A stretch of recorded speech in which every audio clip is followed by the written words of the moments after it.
This song was written after a particularly dark period of my life to remind us all that no matter what happens in life, that no matter whether good or bad is going on, God's in control and that He's got your heart. And the God who has the world in His hands has your heart in His hands. So rest in peace, Uncle Jerry, and I know that you are with God in His good hands.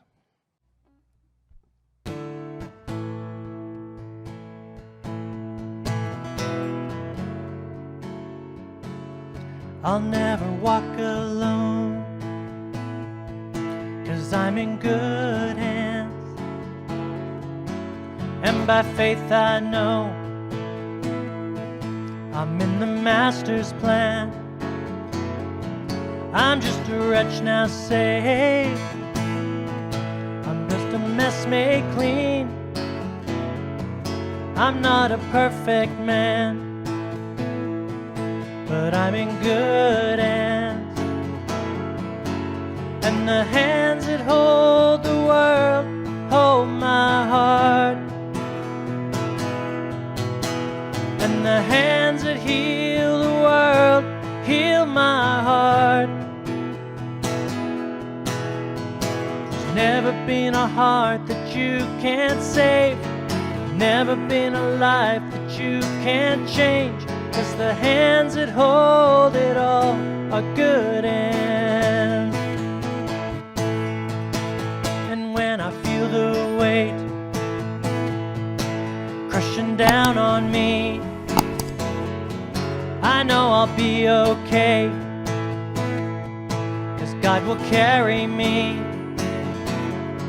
I'm just a wretch now saved, I'm but a mess made clean. I'm just a broken man, but I'm in good hands, and the hands that hold the world hold my heart, and the hands that heal the world heal my heart. Never been a heart that you can't change, never been a life that you can't save, 'cause the hands that hold it all are good hands. Oh,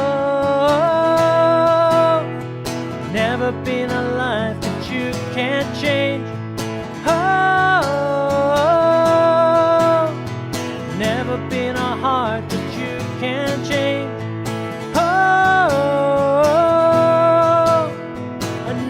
Wanna live without your grace.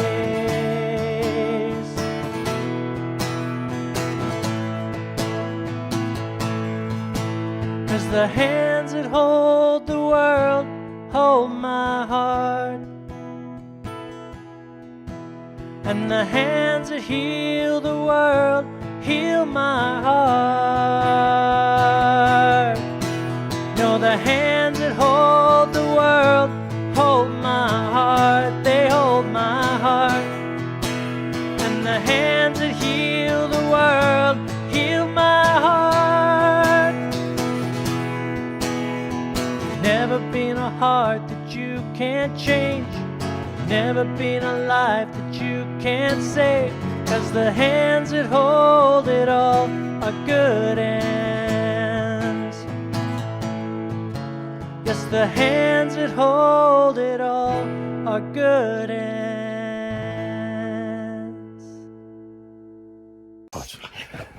I was just sitting here and I was just thinking, we're coming up to 1 year since my dad passed away, and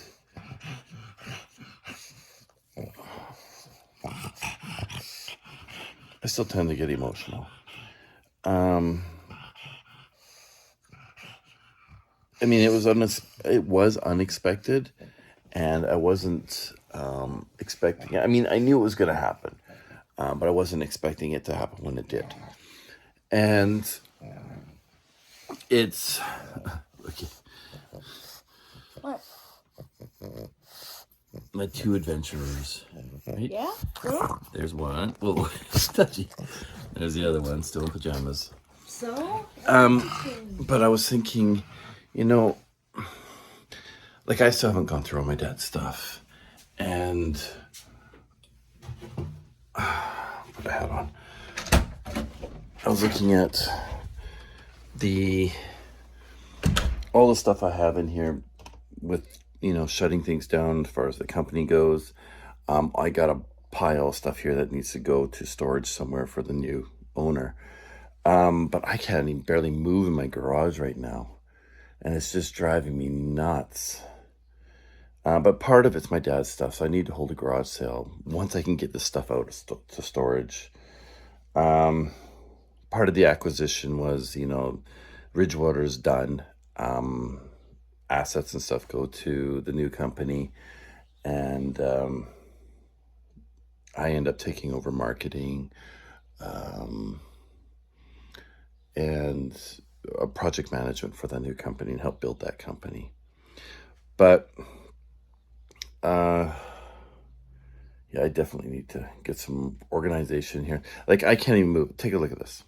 I got shoring poles there that have got to go. My heater, I mean, I got no room. There's coils for a pump. That's the Value Village box. A saw right here. Cayden stuff just kind of thrown there. But yeah, it's an absolute mess. It's drive me nuts.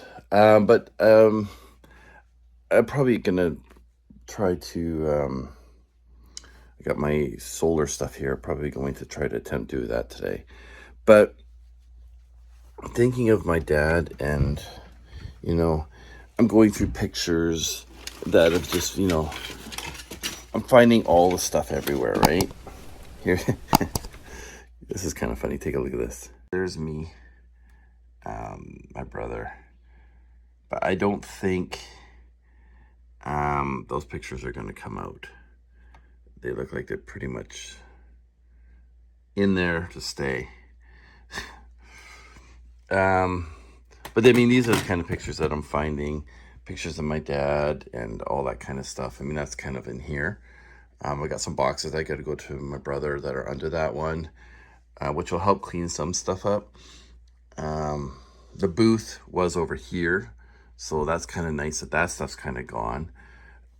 That's all sitting in the cube van, but I still need to get some organization in here. I mean, I can start cleaning up somewhat and get something done. But when everywhere I seem to go or do, or there's always that memory. And Cayden and I went out for a hike, and I don't remember as a kid if we had gone there or not. But it reminded me of the adventures I used to do as a kid. And now I get to do that with this one. Right? Okay. I want the whole camera. Yeah, okay, fine. Don't please.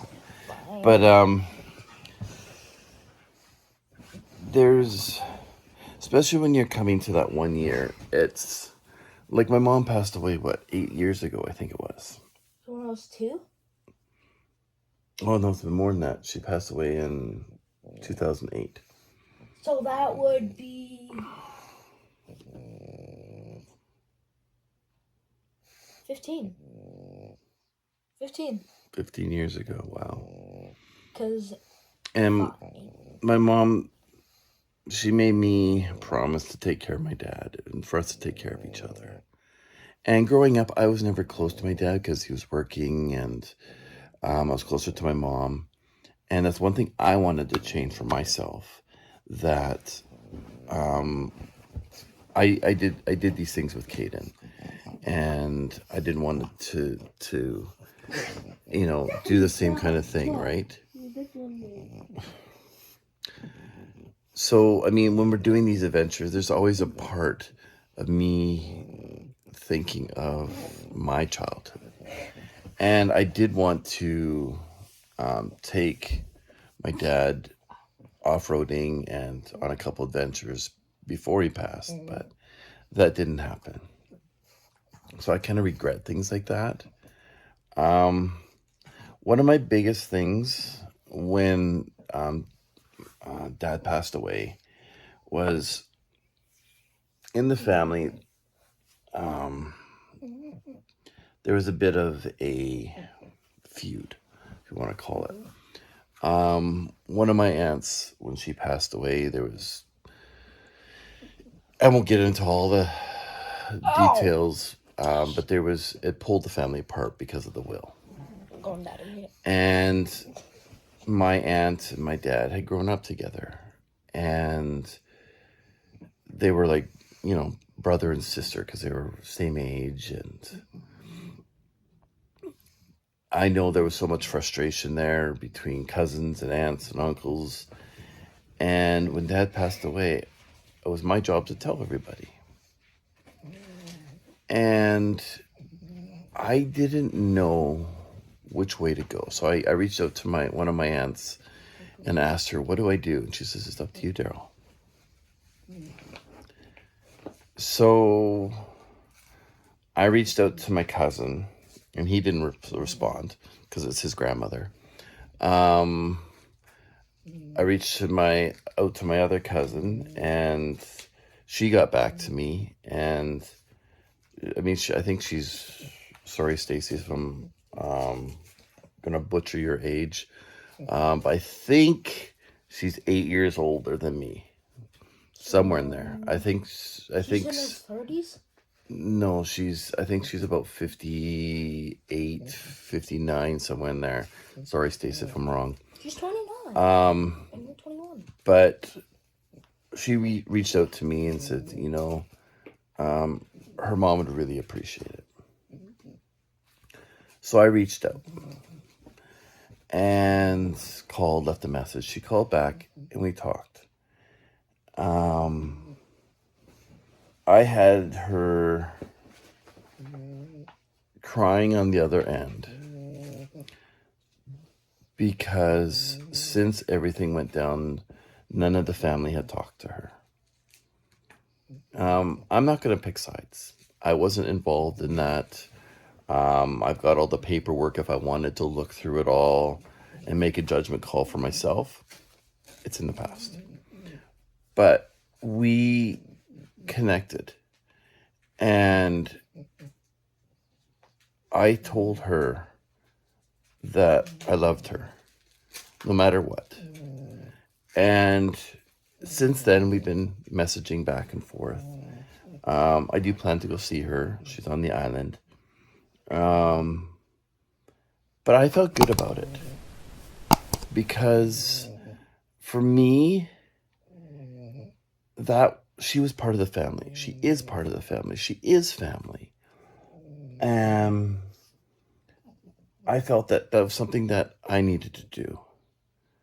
Whether it was for Dad, whether it was for me, whether it was for the family. And to me, that was important. And I'm glad I did do it. I know that there's some people in the family that probably aren't. But you know what? That's their problem. They can deal with it on their own. And you always have these kind of dynamics with each family that there always tries to be something, or there is something that kind of pulls families apart. I did invite her to the funeral. She couldn't attend, but I did do the live, which she was able to watch. And she really appreciated that as well. So I feel I wasn't there to point fingers. I wasn't there to point blame. For me, it was all about family, about trying to bring it together, trying to honor Dad. And I feel that I did what I had to do. And I feel that, it was important that I did do that. But Dad will always be here. He will always be in my heart. So will Mom. And one thing that I've always been doing is... Thanks, Cayden. Tasha might want one too. Tosha, you want one? You want one? Okay. I feel that I did my part, and I feel that Dad would be happy in the end.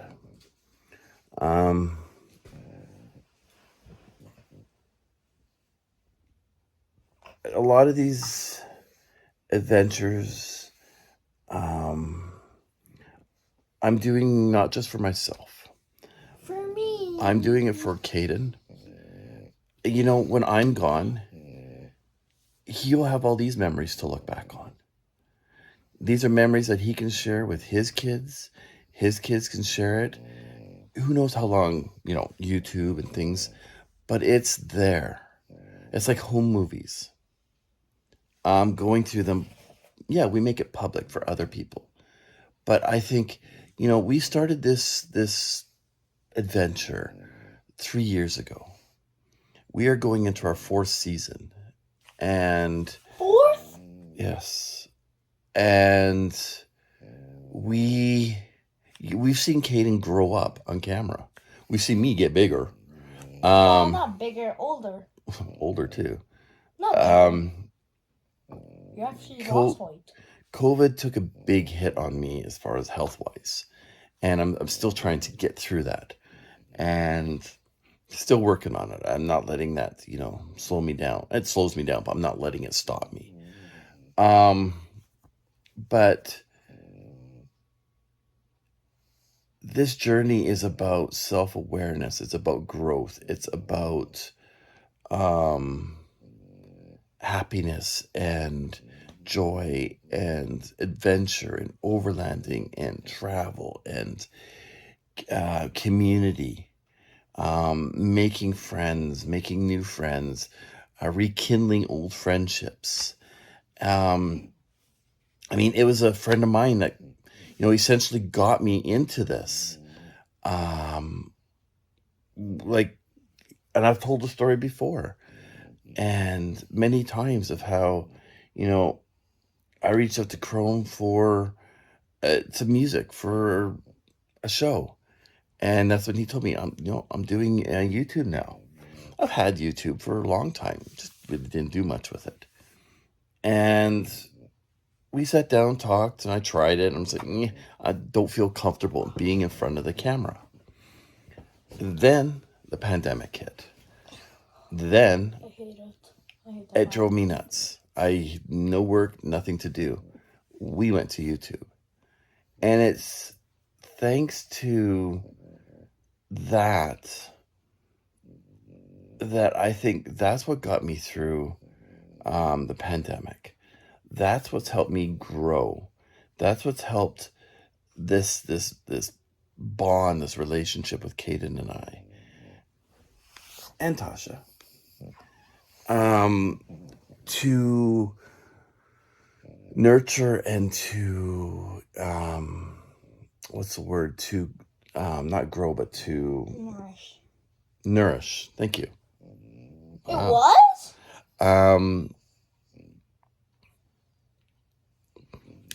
And you get to enjoy this too. And I'm so thankful for that. I'm thankful for, you know, what mom and dad gave me for camping and traveling and overlanding and this adventurous spirit that I had lost. Truly, I had lost it. I got so carried away with, you know, the film industry, the modeling industry, where I was travel. But in those travels, there was never any enjoyment. It was travel for work. It was travel for business. There was no exploring. There was no, it was about the money. It wasn't about the enjoyment in the, well, there was experience, but, you know, it was, you know, we go, we travel, we fly, we arrive, we maybe get some pool time, we meet, we do whatever, and then we're back. And I'll be doing that every weekend out of the year. I think there was like 4 weekends or whatever that I didn't. So I was constantly travel. I had no life. You do. I had lots of air miles. How much? $1 million? So by, even when Cayden was born, I wasn't doing that kind of stuff. We would go camping here and What about there. me? And it wasn't till, that pandemic, I can't even speak. Pandemic. Hit that it really hit me going, I need to get back to my roots. And sitting down, you have your bone? Tosha, you need a bone? When Brendan and I sat down for Shelby's funeral and we started talking about how we grew up the same way, adventuring, and we're now trying to instill that in our children. And, through, whether it's through YouTube, whether it's through everyday life, making sure that our kids understand, there's more to life than just work. There's adventure, there's family, there's fun, there's I'm having a blast with my truck. Of course you are. You're upgrading it so much that it's probably... Well, I still got more stuff to do. Like, we're going to be adding solar. We're going to be... we've got mattresses that we're going to try out in the tents. The solar is an exciting one because now I can run the fridge all the time. We'll have power for lights. We'll have power for heat. We'll have power if we need it for backup. Whatever it is. We still have our Blue Eddies. We still have our... Head wolves. We still have our solar. We still have all this stuff. So it's interesting to try something new. We still have our Jolko, where we're going to get out and we're going to be able to, be clean, not smell like a Sasquatch. And I'm talking about that one. I'm talking about this one. We're talking about both of us. We don't want to be stinky. Actually, maybe we do. That way we scare the bears away. And people away. Because what you said on one of your shirts, I hate people. Yep. So that's what you probably want to do. I smell people away. I stink people away. Smell people away? I don't know. But, this is the joy that we have. And I am so thankful for my mom and my dad for instilling that in me. Thank you, Mom. Thank you, Dad. Love you guys and miss you. We're doing this, guys, for you. Not you guys. I'm doing this. We're doing it for you as well, but we're doing it for ourselves. But I'm doing this for my mom and dad to carry that on for their adventurous spirit. And we're loving every minute of it. And I don't know, should we do an adventure or should we go do solar today? Adventure and solar, because we can go out somewhere and do the solar and have an adventure. Because if you but I don't know if I have all my tools, and I might have to change those brackets, because those brackets, I don't want the solar going up above the rack. I want it to be even with the rack. So I might have to change out my brackets. But that will be on a different video. Adventure. Maybe. Let's go do it. Not See you guys in now. the next one. Well, we gotta eat first and then go. Yeah, no. Let's go Or do you can this. just eat on the way. See you guys in the next one. See ya! Thanks for joining us. Bye. Get out and do epic shoes.